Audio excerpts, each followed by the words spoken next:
All right, so I want to examine terms in the Gospels or statements by Jesus in the Gospel where he says, "Oh, ye of little faith." You know, he goes on to say, "How long am I going to put up with you guys?" So, faith is probably the centerpiece that we as believers kind of hold on to. That's what we're known for, the faith, having faith. But the thing is that Jesus questions people's faith in weird circumstances where how we view faith and how he questions it in these stories, sometimes they don't line up. All right, this is the Warrior Podcast, episode 156, and I want to talk about the statements when Jesus says, "Oh, ye of little faith." Okay, now I'm going to challenge you to go and read the Gospels, Google search this statement so you can see all the different um, gospel accounts of this and the different stories that exist. But I'm going to really just kind of talk about two, just really, really shortly, really quickly. So, one of them is when Jesus is traveling across the Sea of Galilee in a boat.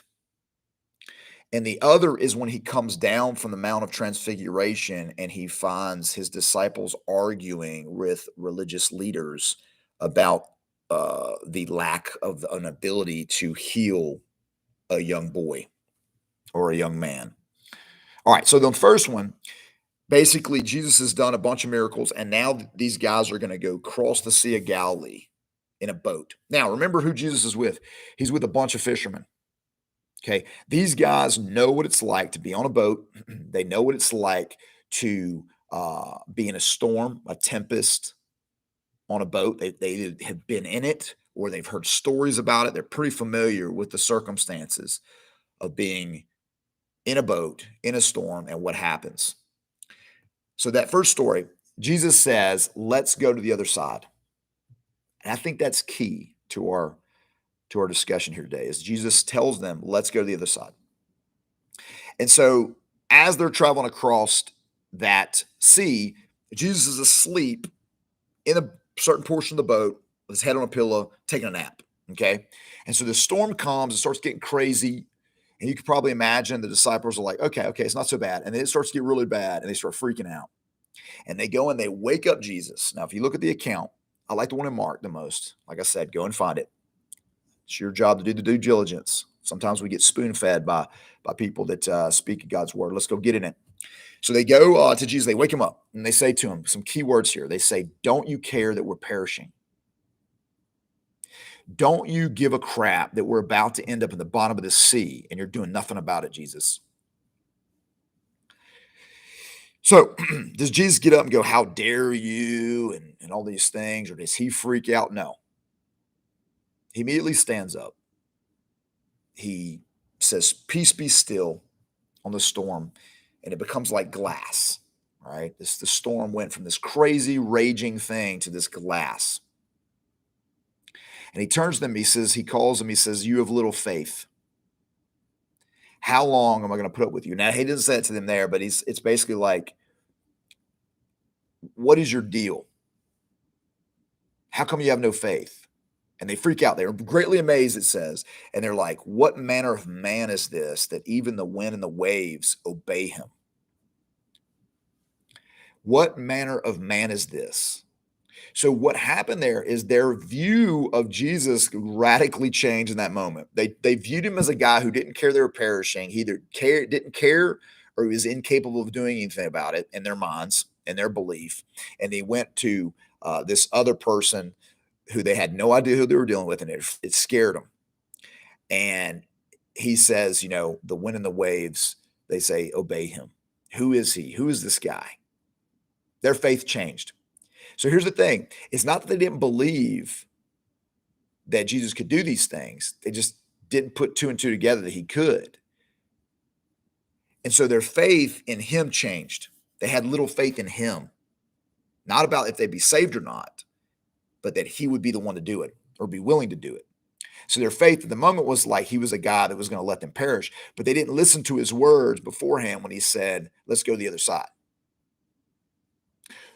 Because God, who Jesus is God walking in the flesh, cannot say a lie. If he says We're going to the other side. Guess what? You're going to the other side. I guess they forgot that part. They believed that they were going to end up in the bottom of the sea, and this Jesus fellow was going to allow it to happen. All right. Number two. So Jesus just goes up with Peter, James, and John. He's on the Mount of Transfiguration. He comes down the hill, and he comes to a discussion or argument between his disciples and the religious leaders about the healing of a guy. So he goes up to the Pharisees, which is kind of interesting.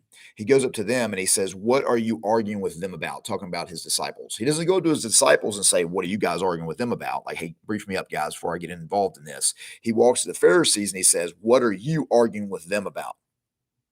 Before anybody gets to answer, the dad of this kid yells out, "I brought my son to you to be healed, and your disciples couldn't do it." Something to that effect. Go and read it. And it's interesting because the guy said, "I brought him to you to heal him." Basically, you weren't around. You're up in the mountain hanging out with these other three, and your disciples couldn't pull it off. Easy enough, right? Okay, sure. But here's the thing. Jesus says, "Oh, ye of little faith, how long am I going to deal with this generation?" I kind of see it as like, you guys make me sick. That might be too extreme, but it seems like he's very chastising them for their lack of belief. Now, it wasn't the lack of belief that this boy could be healed. It was the lack of belief that Jesus could heal him and through him, his disciples. And here's the other thing that kind of made Jesus a little bit mad is that he says to the dad, like, "How long has he been this way?" And the dad says basically his whole life. And so I asked myself, why would Jesus ask how long has he been this way? What does that have to do with anything? He's this way, right? I think it has to do with he's asking that of the dad to have the dad recount that he's been waiting this kid's entire life to get him healed. And at the moment he gets that great opportunity to heal his son, he settles for the minions of the guy who's going to heal him. He lacked faith in Jesus doing it. And I'll prove it because Jesus says to him, the dad says, "If you can heal my son, if you can heal my son, please heal him," basically. And Jesus says, "All things are possible to those who believe."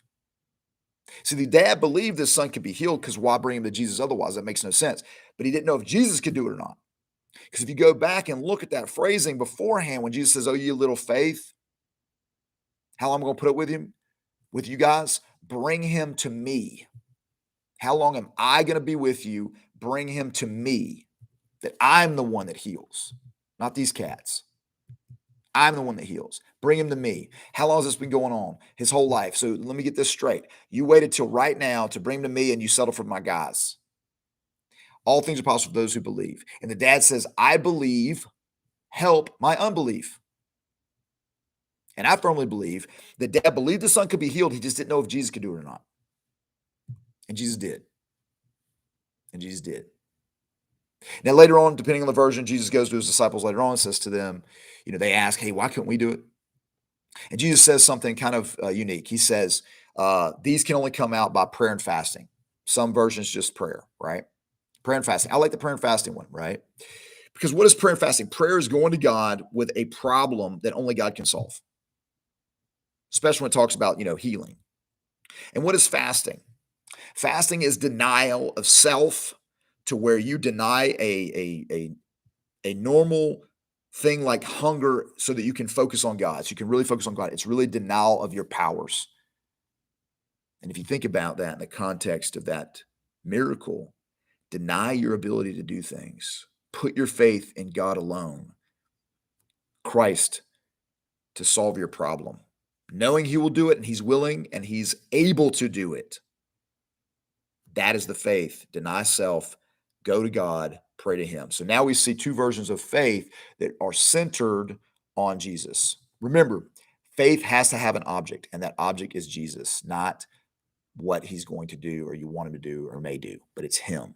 That is where your faith needs to be placed. Do not be someone of little faith. All right. As always, guys, you're a warrior designed for glory. If you like the content, like, share, subscribe to the YouTube channel. I'll continue to put it out. God be with you. Stay in the fight. Peace.